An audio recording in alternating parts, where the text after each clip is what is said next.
hockey friends and families around the world, and welcome to a very special two-part episode of Our Kids Play Hockey. I'm Lee Elias, and I'm joined by my co-hosts Mike Benelli and Haley Scamora, and we are beyond excited to welcome one of the brightest stars in the game today.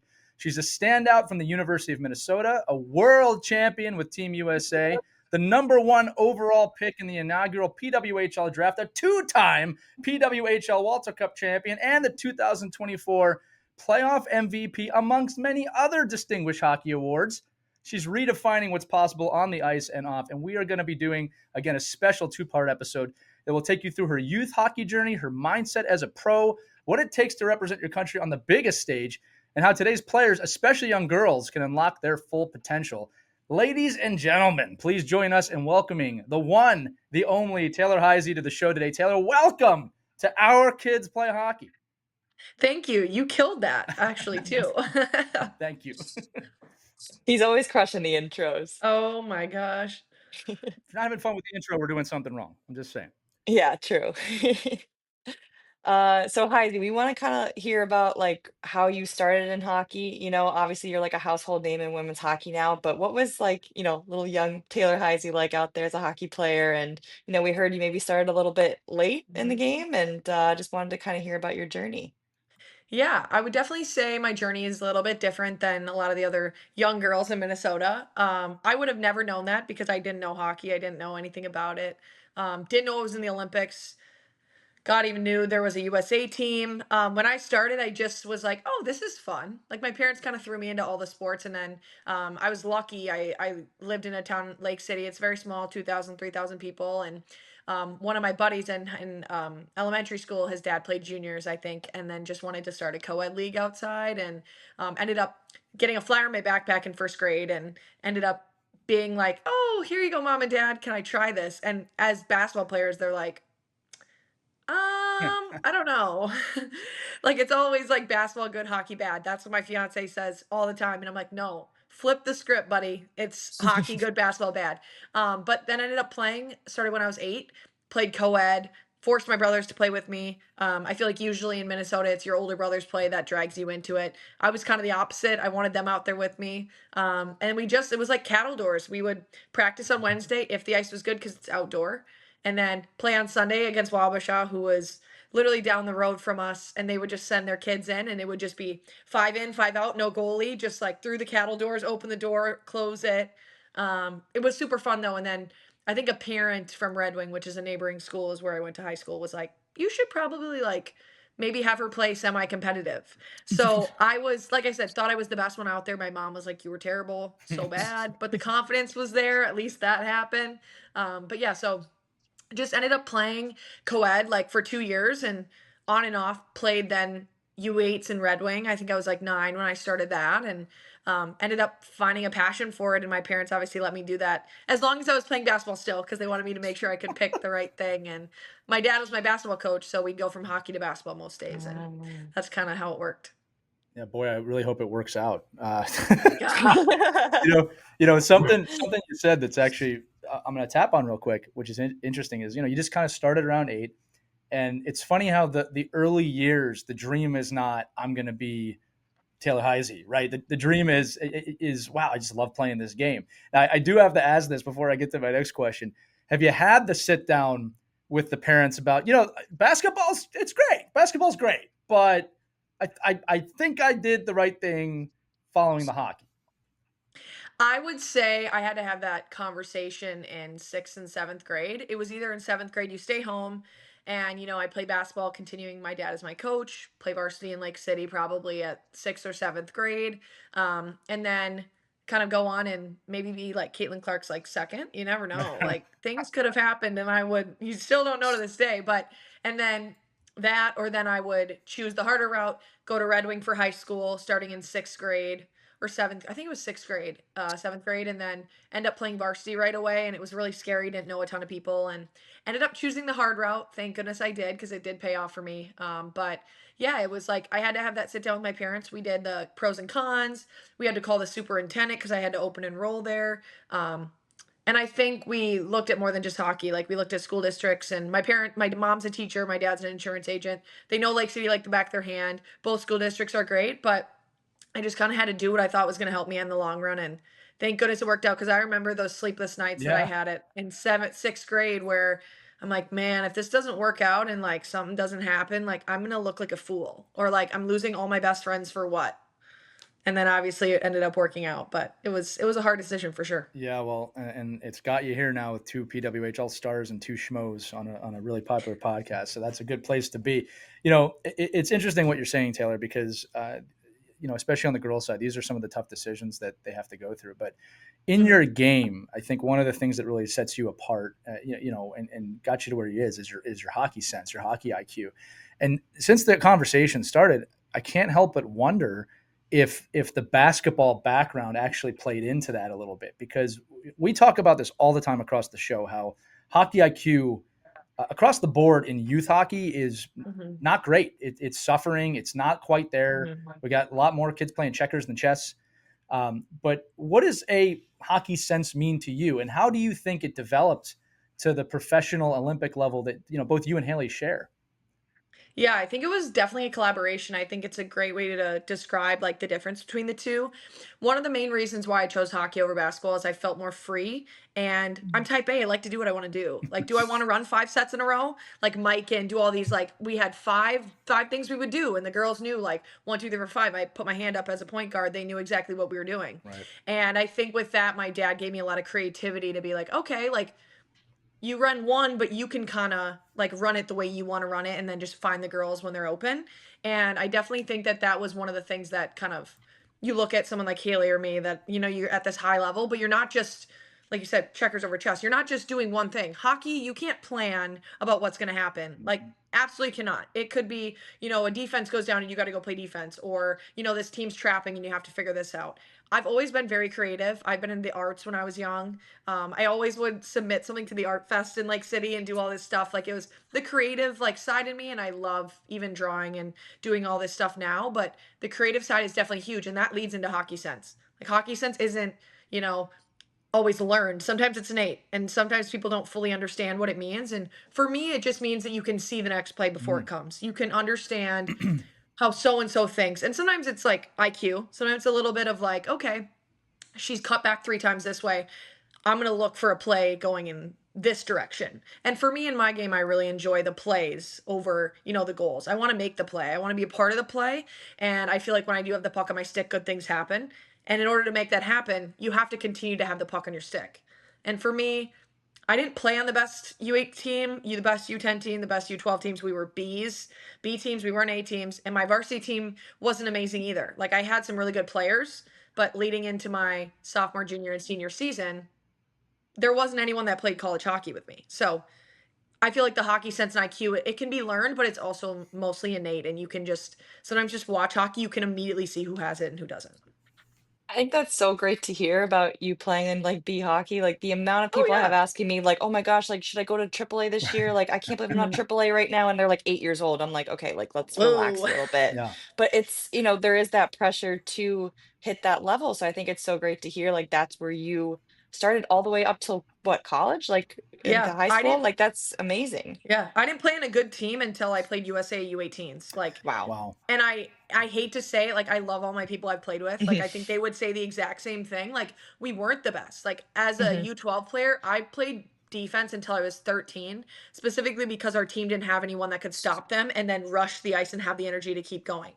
I played in varsity, I would play a shift of defense, a shift of forward, and get off the ice. Wow. Like, that's the crazy sense to it. I always said I've never been in better shape than I was when I was 15 years old. Well, I gotta say it. We have to say it because, like, you're proving a point that we talk about all the time on the show, Taylor. A few things. One is that I love that you brought up the arts, and that creativity is a muscle that needs to be Mhm. flexed, right? And I Yes. think a lot of times we forget that as parents, as coaches, that it's so important that the kids do other things aside from hockey to work that creative mind, right?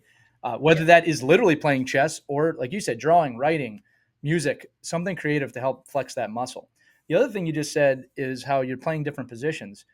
I have player meetings all the time, and I say you should be learning what the other positions need to do to be successful, whether you're Mhm. playing them or not, because the hockey IQ comes from understanding what the other four people are doing and should be doing on the ice. And if you want to see the play ahead, You have to know that. It's like that's part of the recipe. So I would I love that you 100% brought that agree. up. It's crazy when you look into it, like, there's just so much that goes on behind the scenes, and it's like playing multiple sports and doing all that. But I 100% agree with your point. Like, if you can understand how other people are supposed to work, Mm-hmm. that can help you. Because sometimes people are supposed to work a certain way, but work a different way, and it ends up working out all around. But like as a defense, when I started, I'm like, okay, I know exactly how what this forward's like plan is. Like, and then as a defense or the forward now, I look at defense and I'm like, okay, if they're crossing this way, like I need to go this way. Right. Like I know that their process is if they're a righty that they want to go up the right side. So then I'm gonna take away the right side and go to the left. Right. And it's kind of that like being a player of the game, being a student of the game as well. Like I always remember my parents, like I didn't know one female hockey player when I started playing. Like I didn't even really watch NHL because the Timberwolves were the only team that was on my TV. So I didn't even see that. I just only got to watch, like my dad would always say, watch the sets of this. Like Right. we're watching volleyball. Everyone works and does one thing. And that's kind of where Haley and I are at now. Like you do one really good thing that could put you in a spot that someone else is not able to be in. So like if you're a center, for example, and you're like, okay, I'm on the outs. I want to make sure I can maybe play wing. Like if you can play both, that's huge. Right. If then you're a wing who can always get the puck out. Like that's what I think also leads to sometimes the talk of like being too focused, the chess over checkers, Mm-hmm. because kids think they have to be one thing and that's it. Being instead of being a Swiss Army knife where you can do all these things and then narrow it down later in life. Kind of how I think about it. Yeah, I mean, I think sticking with that theme, that that hockey IQ and that hockey sense. I mean, we know you're an ambassador for Sense Arena. It's one of our favorite groups to work with, and title sponsor and the whole thing. But I think the way that materialized really, right, is because a lot of kids didn't have the opportunity like you found, the free ice, the open play, the multi-sport athlete. Like, so can you tell a little bit about, as an ambassador to a to a program that caters to building hockey IQ and giving kids reps without having to go find those reps, how that is changing the game a little bit too? Yeah, it changes the game in a major way. And I would even say I had a pond outside my house and I would have my dad pass me pucks and we'd find those pucks in the summer. Usually it'd hurt the mower and he'd get mad at me. But yeah, so I think it's like I didn't always have that ice. I made really good connections with people. We would, my dad would pass me pucks on Sunday mornings at like 6 a.m. before church because that's the only time the ice was open. I would maybe get to skate in the cities, but I'm an hour and a half away from the good hockey. So when you're an hour and a half away from the good hockey, I learned really fast. When you're up there for an hour, you do what you need to do for that hour and you get as much as you can out of it because it's a waste of time that I'm driving an hour and a half up and an hour and a half back. I'm doubling the amount of time that I am on the ice than I am in the car. And you look at Sense Arena, if I had something like that when I was a kid, I would have, like, I'm a nerd now for the game, but I would have been like total nerd, like 10 out of 10 level. And Sense Arena's done amazing things for the game. And it's not only that hockey IQ sense, but it's the reps. Like you can get creative and you can think about it, but if you don't rep it out and you don't do a specific thing a specific amount of times, I know it's like perfection, like 10,000 hours, you're probably not going to, in a game in a very high stress situation, going to do that. So in these drills specifically that Sense Arena, has, and things that I do for my training program with them, it is a lot of like repetition, but it's not like pass here, this, they're going to turn around here, pass over there, and then come back. It's very, like, it's not always simple, but it's doing the same thing 5 or 10 times so I can get it down. And then I'll get mad if I don't do it well, so I do it again. And that's where you get the competitive factor as a kid that Sense Arena has. They do things a specific way, and you can make them harder or not as hard. Like just doing things a specific way is so important, and Sense Arena does a great job with that. So I enjoy working with them, and they're great. They're something that just isn't out there and hasn't been out there. I was going to say too that the muscle memory that you alluded to within Sense Arena is something that I really like about it. The other thing I really like about it, I talk about this once in a while, is I was a skater. You jump into the goaltending side of it. Boy, do you get a different perspective when you're in there and you Yes. put it at the NHL level, and everybody jumps in like, I'll be fine. It's like, I'm not fine. I'm not okay. These things are coming too fast. No. But that gives you a totally different perspective. No, I would agree. I got to on I think when I was at Sense Arena, we were in Toronto for NHL All-Star Weekend, and they actually gave me like stick and gloves and whatever to have it and try it. And I was like, on a whole different planet. And I try to thoroughly, like, I shoot on goalies in the summer. It's something that, I've given a lot of time to, and it's Devanir Goaltending, our USA goaltending coach, is a part of that as well. I've given them major props for helping me to be where I'm at. It's kind of the same thing with Sensorina. Like, I purposefully go out and shoot on these goalies so I can understand Right, more. right. So I can think when I see their right foot in front of their left, I should shoot back the right way because they can't transfer their weight that way. Right. Like, little things like that are all super fun where not everyone's doing it. And that's the claim to fame for me, is you don't have to do everything everyone else does. Pick what's right for you. Yeah. And that's kind of how I talk about things. And the goalie shooting, that's what's helped me. Yeah, I was just gonna say I'm gonna jump in. Haley, I know you have a question too. I was gonna say this, that one of the things that it is kind of a hockey IQ thing as well. I think with kids today, it's all about the big goal, like the top cheese, the bar down, whatever you want to do. And I wish young players understood at the professional level, really just a high level, shooting tactics are not, it's Mhm. not always just put it into the net. I mean, you want that. You want that every time. Mhm. But sometimes it's like you just said, hey, get it off the left knee, create that rebound, or, put it across the royal road, get them moving side to side. Mhm. Scoring theory, if we're talking about it from a hockey IQ sense, obviously comes from experience skating, but it also comes from the experience of understanding what the goaltender is going to be doing in those moments. For And sure. again, whether it's sense arena or just shooting, you said before the show you were shooting on goalies today. The more reps you can get and understanding that you can't just blindly shoot the puck, kids. Like, there's got to be thought. I always say that, like, put some thought behind what you're doing, right? Build your skills and build some thought, because it's never as simple as just what A equals B. In hockey, it's A could be any letter of the alphabet could come after that, in the sense of that. So it's a great point. And I think a tough piece of advice that, kids are giving is like, get pucks on net. Yeah. Get pucks on net.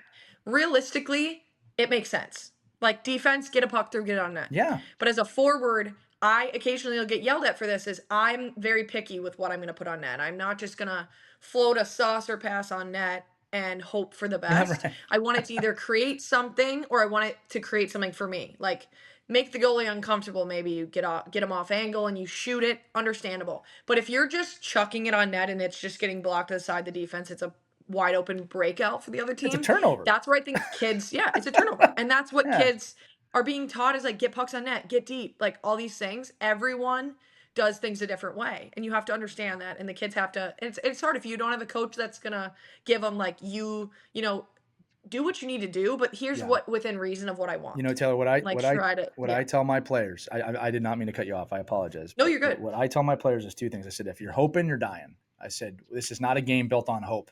I said, the only time you want to be feeling hope is maybe when there's 10 seconds left and you've tried everything.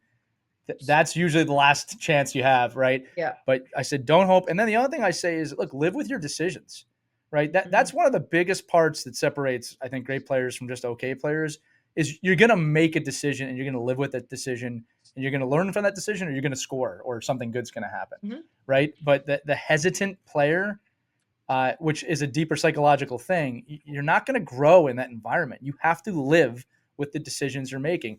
We always say it, NHL fans, there's a reason that NHL fans and PWHL fans are shoot the puck.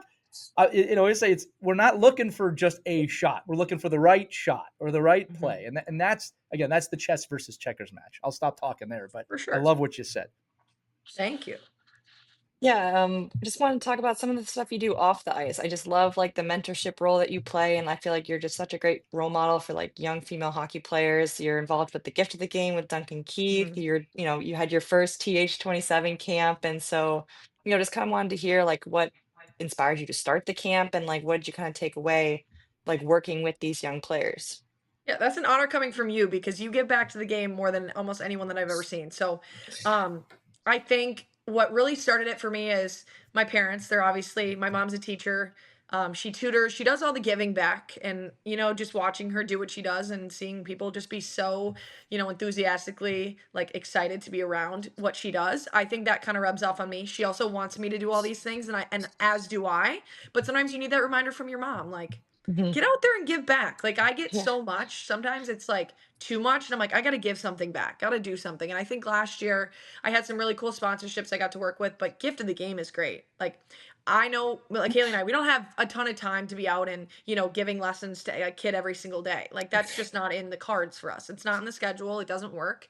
I've done some private lessons with kids and I really do enjoy it. I pick and choose. I usually meet the kid first and can really tell from the start if they're really dedicated to what they're doing. But like my TH27 camp was awesome. I have always said I don't know if I want to be a coach in my future, but I do know that, giving back to the game, that's part of the role. And I'm very type A. I like things a specific way, but in my coaching style, I sometimes don't even come with a plan. I talk to them. I talk to the kids and say, what did you see in your last game? Like what did you want to work on? And then we'll do that. And then I can just come up with something on the spot. That's kind of the creativity piece that I've always had. And not everyone has that and is passionate about it. But the gift of the game, like I can give that to kids. Like kids can see what I'm trying to describe to them without me having to be there. Like it's a great aspect of things where I can, put in all this work. We did a shoot. It was like, I think it was 12 hours and we did all this work. And, I was so excited for it. And I'm so excited to like share this with people who really want to be a part of the game, the way that, I train, the way that I do things. So I think giving back is amazing. And it proves to kids that, we're actual people. We're touchable. Like we're not the untouchable group of people who you can't talk to and you can't ask a question like that. At my camp, I think one of the most important parts was the Q&A at the end, because the kids were fully able to be themselves and ask the question where maybe they didn't want to ask it in front of everyone. They can come up to me and ask. Like that's super important to me because I was always the shy kid. As much as that probably is weird to everyone because I could talk anyone's ear off. I could have not spoken a word for 2 years and just been completely fine. So it's nice to let these kids like speak and understand like everyone lives their life a different way. And I will always say that until you walk a mile in someone else's shoes, you'll never get it. You don't always have to be who I am. You don't want to, not everyone's going to want to base their game off of me. Sometimes you look at everyone down the board. Like I love when I see everyone in frost gear when we're at our games, like with so many different jerseys. Because I'm like, you like that player for a specific reason. I always love to hear why. And it doesn't have to be me. I don't care if it's me. I just love that you love a specific women's hockey player enough to get a jersey and to be passionate about it. You know, I love it. I'll say this too, that connection that you talked about with the younger audience is so important. And in some ways it's harder to have that real connection today. I know we all have connections through social media and like we're all out there more than ever before in terms of a public eye. But the sitting with someone and just talking and letting them ask a question, I really think we underestimate how far that goes. Now, Taylor, I do have to tell you, we were joking yesterday about how you're working with Duncan Keith. This talks about your stardom, that it was Taylor Heise and Duncan Keith, and that Duncan Keith was kind of the secondary name when we were talking about it, which is look, that just shows you the path that we're on. Yeah. It's not a negative thing, right? Duncan Keith has a very storied hockey career, but we love that. So for this next question, I'm going to lead in with this. And so, Haley, it's going to be one of those weird moments where I'm actually taking you out of your host role. I'm going to put you into the guest role a little bit here. All right. Because this question really could be for both of you. You both shared the ice with some of the greats, including Hilary Knight. And Hilary Knight has been very vocal that this probably is going to be her last Olympics. I don't think it's the end of her hockey career or anything like that. But she has been the face of USA Hockey for a while. And this is going to kind of be her farewell tour. So I'd love to ask you both, how do you see yourselves stepping into that bigger leadership role with Team USA? And again, I mean this with respect. Hillary moving on leaves, that role is now there, right? And someone has to fill it, right? So what is that like for both of you? And Taylor, for you specifically, right? Like you're everywhere, right? So how does this work? Yeah, it's definitely an honor to, Haley and I have both been on teams with such amazing people to look up to. It's not a day and a time where we're at a camp like that where we don't know what we're doing because of Hillary, because of Kendall, because of Lee, because of literally I could go on and on and on and on. It's the entire team. And for me, it's Haley too. Like I can always know what's right based on the fact and the way that they do things. And I've always grown up that way. I've always wanted to have a model of a role model like that shows me exactly how it is. We're visual learners. Like a lot of our group is, and it's nice to see people doing what you expect them to do. There's never a question on if she's going to be doing the right thing. It's the if and the when of when the puck's going to go in the net. there's never the doubt. There's always the maybe of like, okay, so-and-so can do this. I want to see it. Like, how do we get that out of them? That's kind of how we do things at the national level. Love And that. with Hillary leaving, like you said, it's not going to be the end of her career. I think she's put that out there many times. Yeah. But I didn't get that in USA Hockey, no, thought. Yeah. yeah, USA Hockey, maybe. I just think wherever we're needed is where we want to be. Right. Like at an Olympic level, it's wherever I'm needed. I don't care where that is. I've always wanted to be on a team with the greats, and that's just how it's been. And it's an honor to be a part of whatever program, whatever place, whatever center spot, whatever wing spot, whatever it is. I don't care. I just want to be there because that means you're a part of the best of the best. And like I said, wherever our coach wants us, like that's just how it's going to be. And I'm sure Haley will reiterate that till the day we die. Like, as much as you want it to be something else sometimes, and as much as you think, whoa, this is a spot I've never been in, how did this even happen?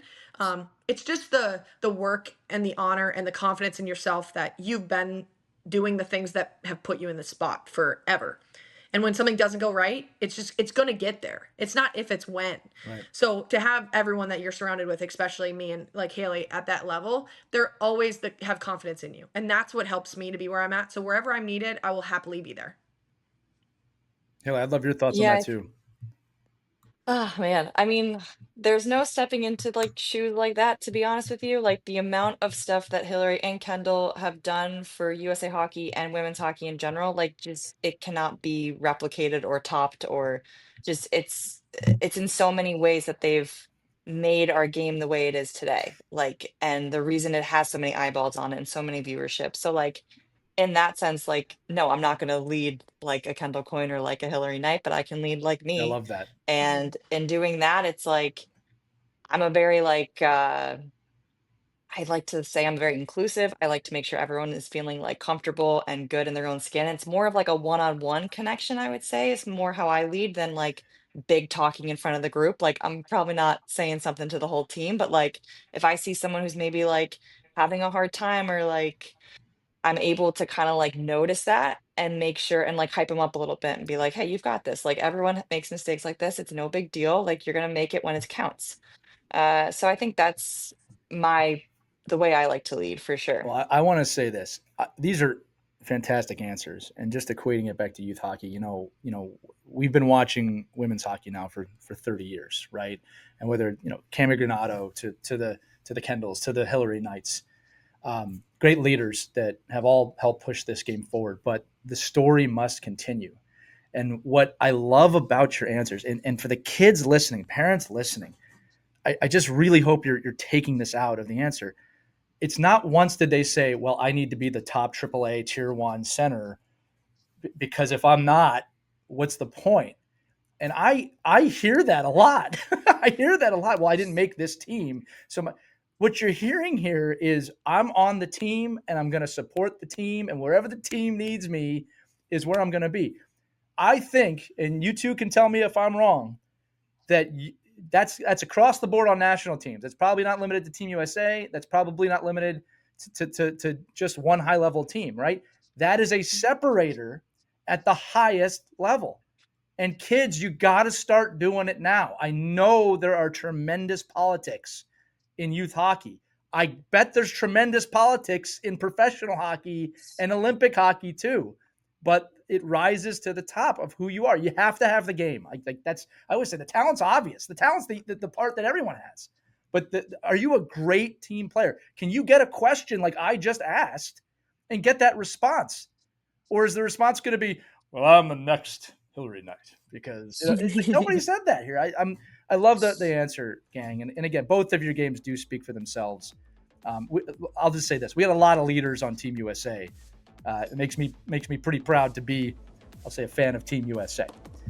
All right, gang, if you're enjoying this episode, guess what? That was just part 1. Part 2 is going to be airing in a couple days on Our Girls Play Hockey. Make sure to check it out then for more with Taylor Heise. But for the guests, that's it for today. We'll see you in the next episode of Our Kids Play Hockey.